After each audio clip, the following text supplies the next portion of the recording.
The Trump DOJ is turning Los Angeles and cities across the United States into what looks like a Hollywood war set, conducting these kind of performative, militaristic ICE raids in communities and parks with vendors who are serving food on the streets in Home Depots.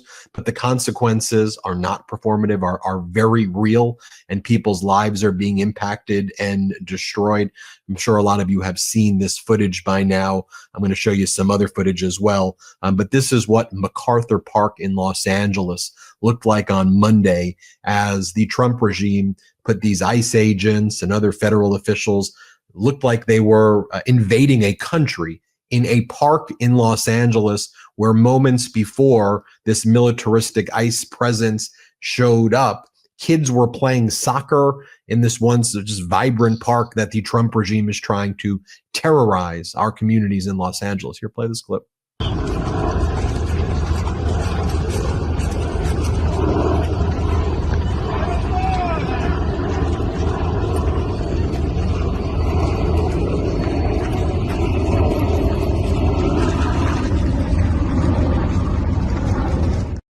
You've got the Trump regime sending masked ICE agents into department stores. I'll just give a warning here that this video is a bit graphic, as in the middle of a Walmart, ICE agents taser and tackle a man screaming in pain who was shopping in aisle 26 of the Walmart. Here, play this clip.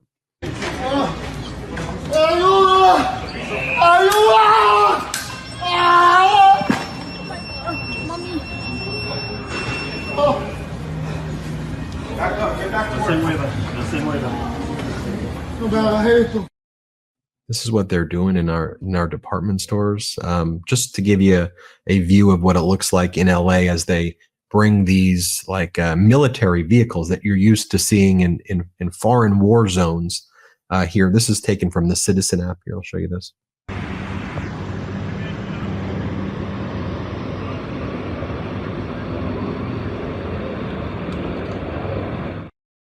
And they're rolling up to vendors who are selling like hot dogs on the streets. And here's what's happening. Play this clip. Do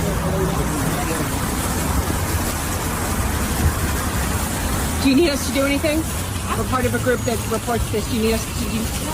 You have it. Okay.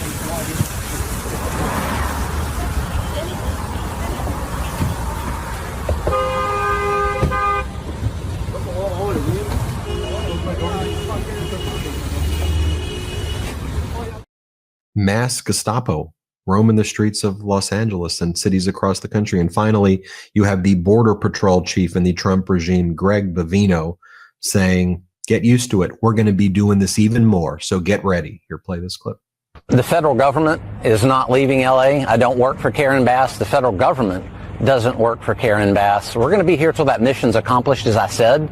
And better get used to us now, because this is going to be normal very soon.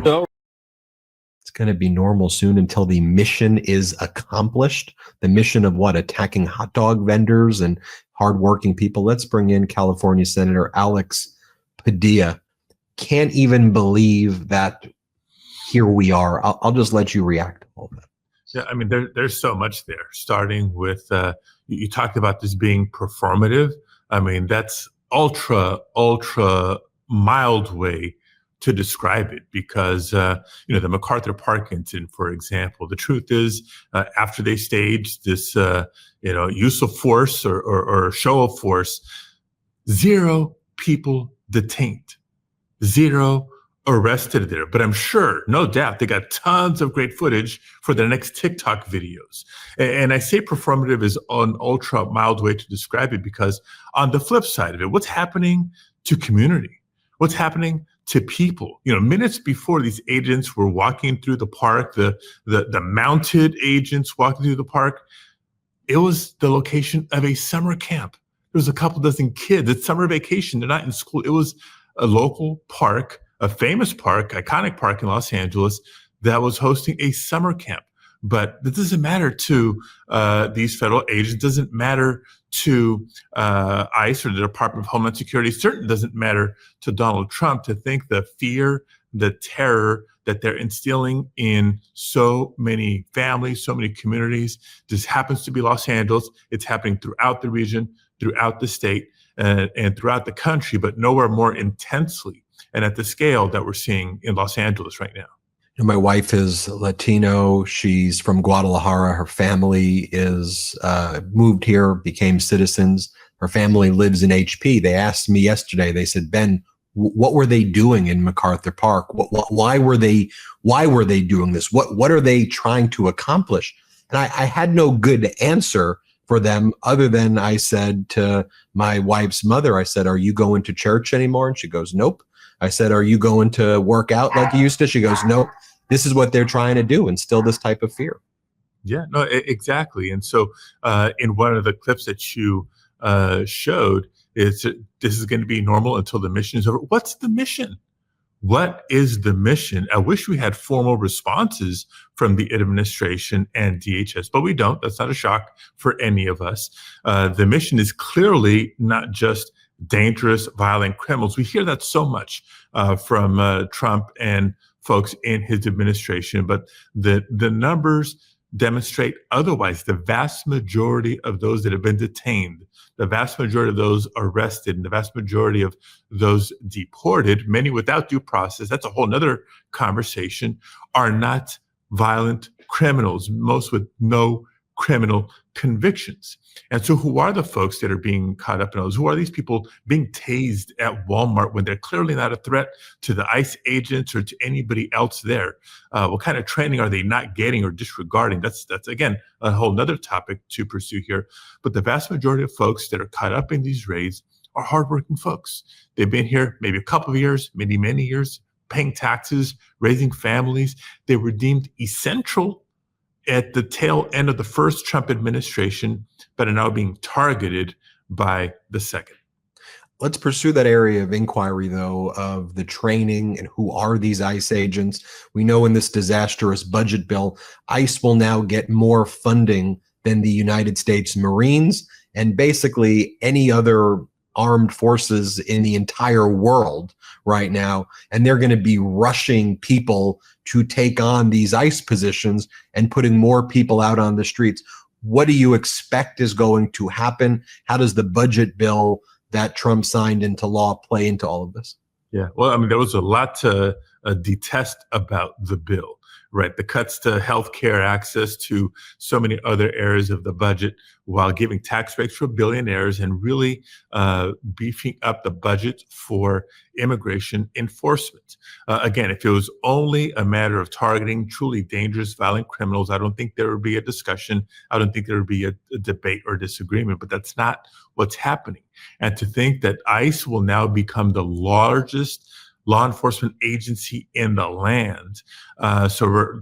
Republicans and Donald Trump are increasing budgets to scale them up without a change in policy, without reining in their cruel and extreme overreaching tactics, should really worry and scare everybody, because all it means is you're going to see a lot more of what we're seeing in Los Angeles and other surrounding communities. This is just not right.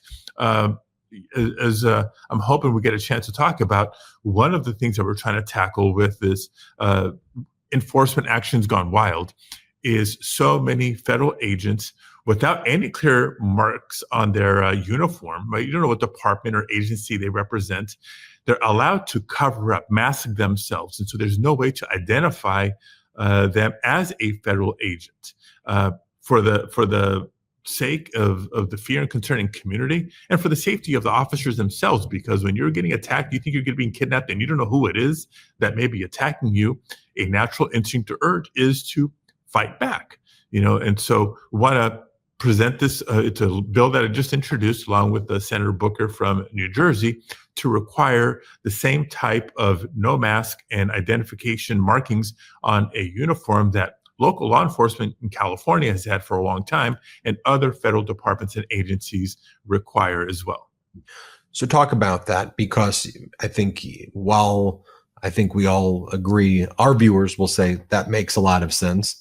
it seems that Trump and the MAGA Republicans are going to politicize everything that you just said and said, well, that's because you want to dox them, when in reality, it's like, this is unsafe. Having masked individuals disappear human beings is unsafe for every person involved. So talk about, how do you get something like this passed in this current environment?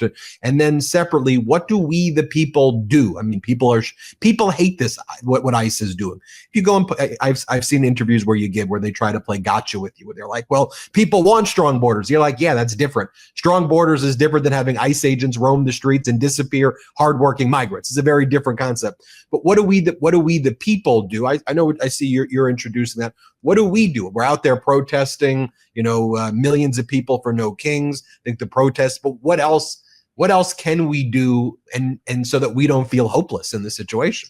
Right. Well, we got to keep doing. No Kings protests were great. It can't be a one and done. It can't be a two and done. And we got to keep shedding light on what's really happening. Again, the misinformation, disinformation coming from this administration that they're only targeting dangerous, violent criminals, we know is not true.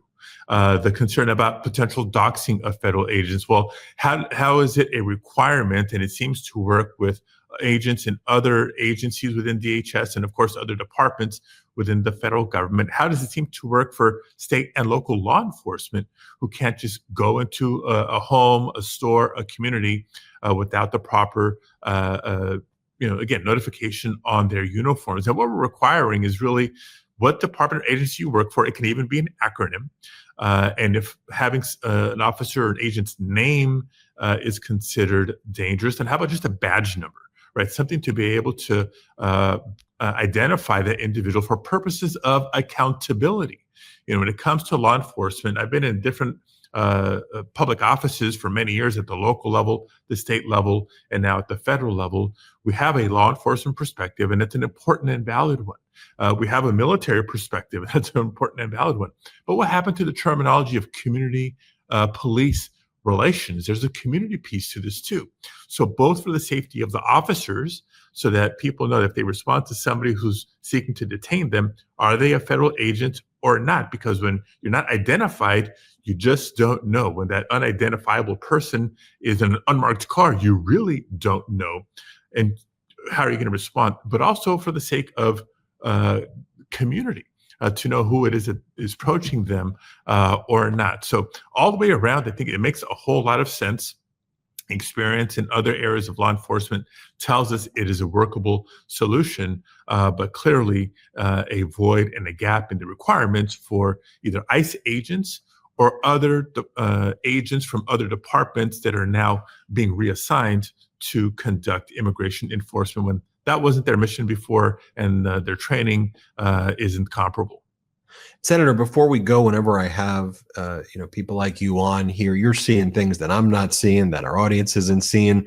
Is there anything that you've wanted to get out as a message that, when reporters ask you questions, we have a sense of where an interview is going, but there are a lot of issues, sometimes the most important, that are not being discussed enough. And so are there things that you're seeing and you're hearing that you want our audience of almost 6 million people to know right now, in addition to what we just discussed? Right. I think we've touched on a couple of them. Number one, what's really going on here? It's in no way just to focus on dangerous, violent criminals. We know the cruelty of the vast majority of people who are being targeted here. We should remind people of the lack of due process that this administration is violating. We should shed light on the cruelty, the theatrics. If it's all about making Donald Trump feel better because there's a next great TikTok video, at whose expense? And I got to tell you, as time goes on, we're going to start feeling the economic impact of this immigration enforcement gone out of control. Because when there's less construction workers available for Los Angeles to be rebuilt, when there's less farm workers available to help the put the fruit and vegetables on our dinner tables, when there's fewer workers in meat processing plants, in transportation, in healthcare, in hospitality, inevitably there's going to be an economic impact. In addition to the failed tariff strategies of Donald Trump, it's a bad policy and it's a bad combination. Senator, thank you for joining us. As always, keep us posted. Our audience always loves hearing from you and your updates, especially that you're here in California, which now seems to be ground zero for Trump's attack. Go figure, the fourth largest economy in the world, and the state that's basically subsidizing a lot of the states that vote for Donald Trump is the one that they're trying to defund and attack. I'll just leave by saying that's very Trumpian thing to do. Senator, thanks for joining us. Thank you so much for having me. Everybody hit subscribe. Let's get to 6 million subscribers. The truth is more important than ever. Check out our new Truth Over Lies collection at store.MeidasTouch.com. All 100% USA union made.